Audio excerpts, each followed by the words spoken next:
Webcast from Southeast Kansas. I'm Jonathan Switzer, and this is the Roboblog Chronicles for the week concluding September 29th, 2007. Before we begin the show proper, I have two things I would like to address. One about the fandom at large, and one about a minor pet peeve. I understand a bit of internet drama exploded over the weekend, and I have only one thing to say about that. Robotech Internet, please, for the love of God, enough of the stupid drama. Seriously, I am quite sick and tired of it. You know, somebody posted something they shouldn't have posted. Yeah, okay, you know, Harmony Gold's gonna have to deal with that. Harmony Gold's going to have to find a way to deal with that. You know, it's probably going to involve some sort of, you know, whatever. It's going to involve some work on their part. No, enough with the speculation. Enough with, you know, the accusations. Enough is enough. Okay. You know, the Robotech corner of the internet has been acting stupid for months. You know, and I'm just tired of it. Okay. I'm just tired of it. Please, internet, settle down. Enough with the drama. It's old. It's tired. I'm too old for this crap. Okay? Alright. Now, on a totally unrelated note, this is my phone. It's a Sprint phone. Okay? Now, I was noodling around with my Sprint phone, and I realized something. Tommy, you've been hyping up your little new generation game for the cell phones for like a year now. Over a year, I think. Every time the subject of, you know, new Robotech games comes up, you go, oh, we got the game on cell phones. Okay, you've got your game on cell phone. Why in the blue blazes can I not get your little rinky-dink new generation game on my Sprint cell phone? I can't. I cannot blow up Invid on a Sprint phone. You know, if I'm sitting in the back of somebody's car and they have to run in to do something, and you know, I'm just, you know, stuck back there bored, I can't you know, shoot Invid for 5 minutes. You know, I just can't. You know, it's not allowed. I can't download it on my Sprint phone. Well, somebody there at Harmony Gold, please remedy the situation. Okay?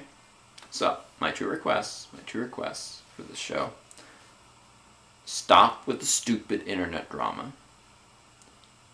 And somebody enable me to shoot Invid on my Sprint cell phone. Okay? If these two things are done, I'll be a much happier guy. Alright? Okay. So the real topic this week is Robotech comics. Because, really, that is my true passion here. I love the show. I love the show to death. And, you know, if you could just keep cranking out animation, you know, perpetually, I probably wouldn't be, you know, talking about comics so much. I would just, you know, sit back and enjoy my show. But since you can't do that, I think the next best thing is Robotech comics. Because it maintains that visual aspect of the franchise. Now, I think, you know, when you watch Robotech, you know, the visual style is something that grabbed a lot of people. I think that's something that really sucked a lot of people into the world of Robotech. You know, props goes to the composers and, you know, the voice actors. You know, they really, you know, elevated this property above, you know, its peers. But, you know, the visual component really is one of the most striking things about the franchise, and only in comics is that visual style maintained.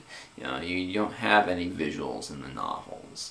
You don't, you know, have a visual component in, you know, you wouldn't have that if, you know, we went with the proposed audio dramas, you know, that I was talking about, and that DMC McKeever was agreeing with, you know, some months back. You know, with comics, you maintain a role-playing game as well. The role-playing game has artwork in it, but when you're playing the game, it doesn't really have a visual component. It's a bunch of dice rolled around and some guys talking and looking and dealing with stat sheets and such. But the comics maintain that visual element. And here, in fact, let's show off some visual aids here. Now this is all from my personal collection, and yeah, I'm sort of showing it off, but artwork exists to be seen, so I would like to very much to share it with you. This is a piece by Gregory Lane from a 2-issue comic series published by Anarctic Press called Covert Ops. You'll notice it's using visual iconography from Macross the movie Do You Remember Love? I don't think Greg knew any better at the time. He just liked those designs and decided to use them. Well, he knew where they were from, but I don't think he knew that they were verboten in Robotech. Because the storyline very much is set in the Robotech timeline, despite some obvious continuity bugs throughout. For instance, the book was being published at the same time as a miniseries called Wings of Gibraltar, where the Super Valkyrie armor is introduced, and you'll notice these Valkyries are wearing super packs, and they talk about them being prototypes in here, I think, but at the same time, the super packs in Wings of Gibraltar are also prototypes, so it doesn't make much sense. It doesn't work very well. I mean, these are strike packs on top of that, so there's a few bugs throughout. But what Gregory Lane did an awesome job doing in this 2-issue series was balancing the character drama with the action. The first issue is very much about the character drama of our characters being briefed on this secret mission, and having to break the news to their loved ones and such. And it really works beautifully within the realm of the Robotech story at that time.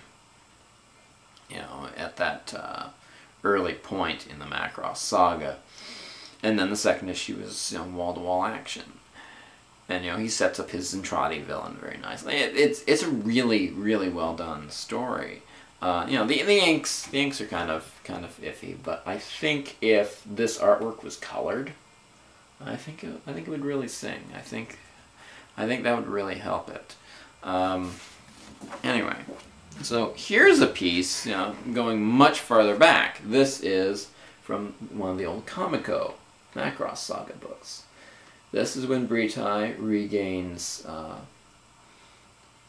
control of the quest to seize the SDF-1 from Azonia.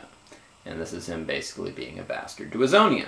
And since I have absolutely no use for Azonia and think Britai is just totally awesome, this is a good page for me to have. I think the artwork here is by a fellow by the name of Mike Leake, who did a lot of issues of the Macross Saga. It looks like his style to me.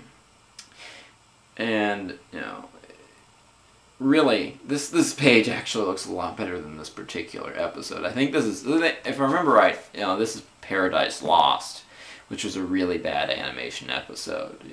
There's a scene where Minmei's walking across this stage, and her walking just looks really, really weird.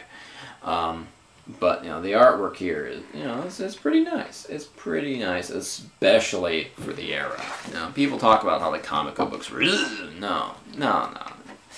Some of the Comico books were actually quite good. Very well done. Okay, so it looks like that's all the time I have for this week. We will continue this next week. I got a bigger pile of pages to go through. So this is Captain JLS signing off.